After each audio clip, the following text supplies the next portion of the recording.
Hi everybody, Dan Illman here with some exciting news. DRF Formulator, the gold standard in past performance information, is now free, exclusively on DRF Bets. Join DRF Bets with the promo code WINNING, get a $250 first deposit match bonus, a $10 free bet, and free Formulator already uploaded to your account. Access Formulator's premium features, including sortable trainer stats, race replays, personalized trip notes, and lots more. Free Formulator, exclusively on DRF Bets.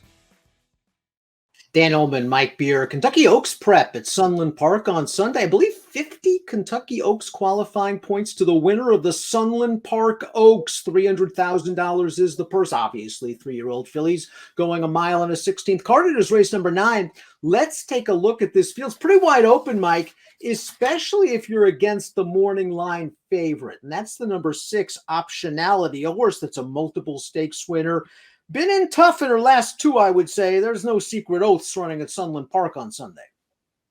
Yeah, true enough. She does get away from secret oaths. She still has to rebound out of a terrible performance last month in the Honeybee, Dan. I don't know what happened there. I suspect there's some kind of excuse though, because Asmussen comes right back and ships her all the way across the country. We'll throw up the Timeform US pace projector. Our friends at Timeform US believe this pace will be fast. You'll note the red bar indicating a expected fast pace and Optionality. She's a speed horse. Queen of Thorns, it'll be interesting to see where she'll be placed early. It's only her 3rd lifetime start. Miss Hard Knocks, Mike, seems like a versatile sort. I think she's going to leave running from the far outside post. I think she will too, and she actually ran pretty well winning the local prep for this race. Obviously facing some, newer faces here and maybe some tougher horses, but she ran well last time. I think she's going to be forward, but Optionality's fast, and I do think they'll probably try to put her on the lead. 8-1 on the morning line on the number 1, Pumpkin Bread, a perfect 2 for 2 in her career. I know is only a 12,500 maiden claimer, but when you're a daughter of English Channel out of a Kitten's Joy Mare, you're probably not supposed to win first time out on dirt going 6.5. And she did, and she won easy, and she was claimed, and she came back, and she won a stakes on turf at Turf Paradise, although she seemed a little green in that race. Yeah, it feels like turf might wind up being her surface down the line. I still feel like this could turn out to be a pretty good claim, though, for a trainer who I have a lot of respect for. I think this trainer does a really good job, and I think he might have picked up a nice horse here, and they're just going to take a shot and see if she can handle some better horses on dirt now. Number 2 is Cleopatra's Charge. This horse needed $25,000 maiden seller sprinting in order to win her maiden at Remington Park. First time for this barn, first time 2 turns, first time as a 3-year-old. Kind of an even performance at a big price behind Miss Hard Knocks. You're going to have to take a step forward. Yeah, just never landed a blow in that race. And it was a race that had a pretty solid pace for her to run at, and she just really couldn't do anything with it at a really big price. She'll be a big price once again. Number 3 is Cali, Mike, and this horse has only raced once, going 5.5 at Sunland Park. She got bet a little bit that day. She was wide. She really didn't fire. She's still going to take some money just based on pedigree alone, isn't she? Yeah, she's got a big pedigree. She didn't really run up to it first time out, Dan. I guess we'll see if she can do a little bit better. Of course, her mare Pepper's Pride never lost. This horse is now 0 for 1, and they're going to step her way up in class here.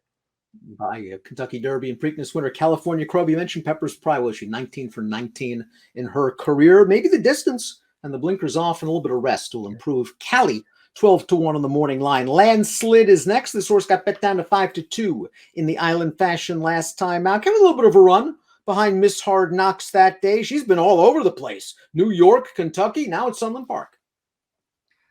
Yeah, I wasn't a big fan of this horse when she was in New York earlier in her career, Dan. She ran fine in the Island Fashion last time. I thought she got a really good trip and ride in that race. And she was, trying to make up late ground in there, but I still didn't think she ran that great. She's not the horse that, if I was taking anybody out of the Island Fashion, it wouldn't be her.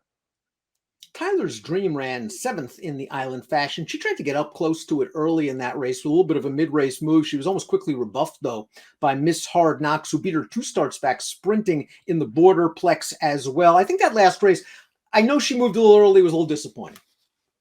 Yeah, I agree with you. It's hard to give her an excuse because Miss Hard Knocks was right up there with the pace the entire way, and she was wide in that race as well, and this horse just couldn't step with her.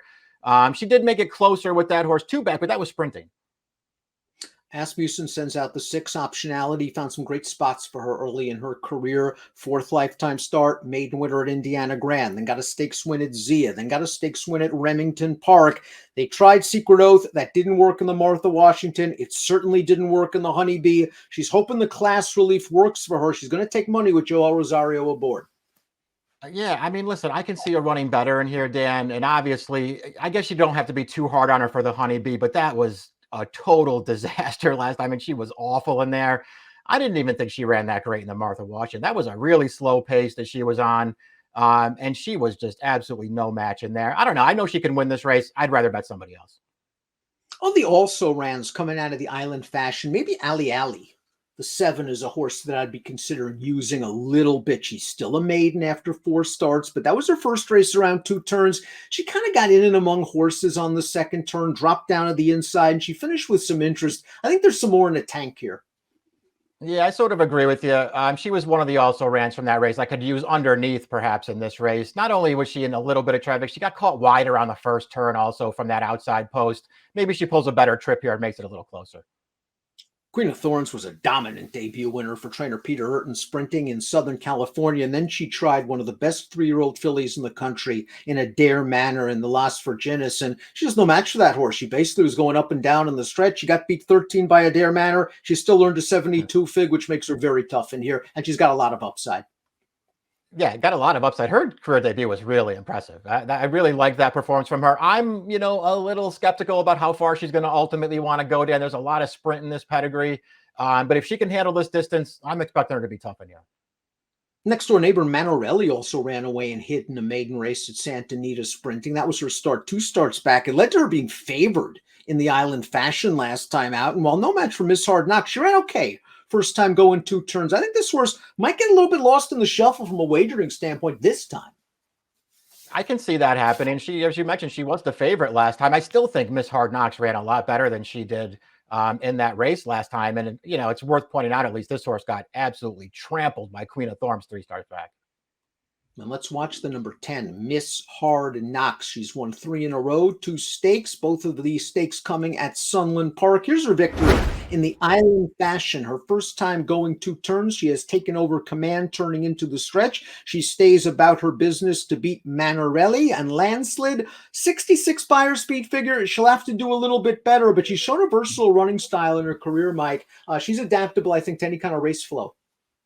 Yeah, I think she is too. I thought she ran fine in here, Dan. I mean, obviously she's probably going to have to do better against this field, but she was wide around the track. She took over relatively early in that race. There was still a long way to go when she took the lead, and she stayed on to the end. I thought she ran fine last time. Let's take a look at our top selections for the Sunland Park Oaks. We both like Queen of Thorns. I think she's got a ton of upside. She was just in against a red-hot horse last time out, and I'm kind of against optionality off the race last time. I just didn't like it, no matter who she was in against. I know it was Secret Oath. Yeah, me too. I feel the same way about her. We'll see if we can get that 4-1 on Queen of Thorns. I would bet her at that price, Dan. I just hope that she can get this distance, and I wasn't totally against the outside horse, Miss Hard Knocks. I liked her last race. 8-10-6-7 for Mike, 8-10-7-2 for me. It's the Sunland Park Oaks on Sunday, on Sunland Derby Sunday at Sunland Park. Good luck.